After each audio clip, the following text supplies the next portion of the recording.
The prayer that the priest will say after communion in today's Mass goes like this.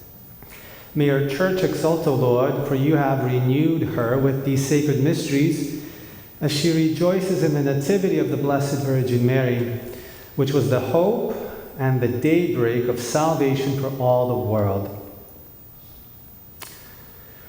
This prayer, again we'll say it after communion in this Mass.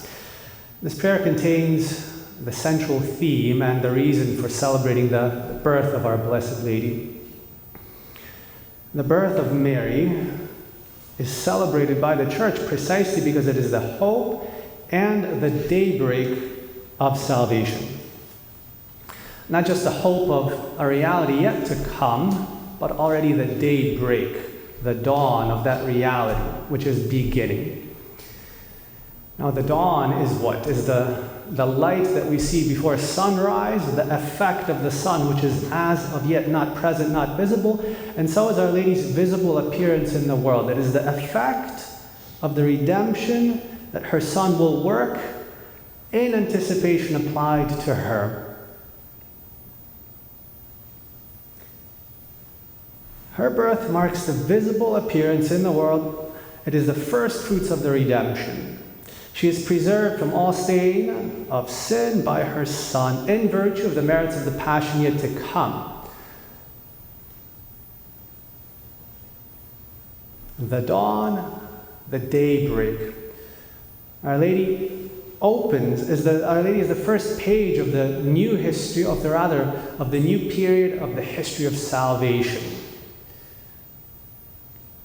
She's the first effect of that redemption, but also the most perfect exemplar of how that redemption is supposed to happen. Let me try to explain that a little bit more. If we look at Our Lady, we know that this is true from her conception. In reality, at the moment of her conception, she's already preserved from all stain of original sin. Now Our Lady's presence in the world becomes visible with her birth. So that's why we celebrate likewise the birth of Our Lady. And today we focus on that birth. But what is the characteristic of both events, conception and birth? It's that preservation from sin. And this being preserved from sin, is the true characteristic of the time of Christ. This is the true characteristic of the Christian era. The era of the redemption, the era of salvation, would be the more proper and precise word, definitely in relation to Our Lady.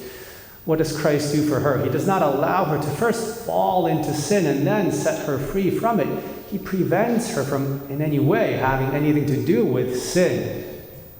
And this is the most perfect redemption, a preservative redemption, a salvation from sin. It applies to Our Lady in a unique way because she alone is predestined, as St. Paul tells us, she alone is predestined to be the Mother of God, to be inseparable from Jesus, God incarnate. But it nevertheless applies to us in the sense that for us too, the greatest mercy that God wants to give us is to prevent us from falling into sin, to preserve us from sin. Sometimes a temptation, a deception that we don't recognize as such can creep into our spiritual lives, that sin is somehow inevitable. We just have to sin because we can't do anything else. And God's mercy, the only way God's mercy can show itself to us is just getting us out of that sin after we fall into it. And of course, that's partially true. God will never tire of forgiving us if we fall into sin, because His mercy is infinite. But an even greater exercise of His mercy is precisely that which He showed to Our Lady, preventing sin from staining us in the first place. We can arrive at that in our walk towards holiness, at least being preserved from all deliberate sin, even the tiniest, smallest deliberate venial sin. God can preserve us from it. And that is the greatest possible mercy we can receive from God. And in place of sin, or rather, how does God forgive sin, prevent sin? By grace. Our Lady comes into the world already full of grace. When she is born, already she is endowed with many privileges that will make her a worthy Mother of God. For those 9 months in the womb of St. Anne, Our Lady was already knowing and loving God. She had the use of reason from the moment of her conception all the way until her birth. She appears to the world knowing and loving God more than any other saint has, more than all saints together have ever loved God. Again, and this is the distinguishing feature of the time of Christ.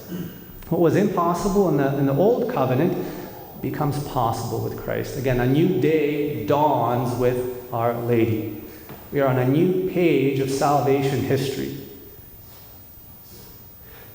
And the more we allow God, again, to prevent us from committing any sin, the more we become like our Blessed Lady, the more we live in this light, and the more we experience God's infinite mercy.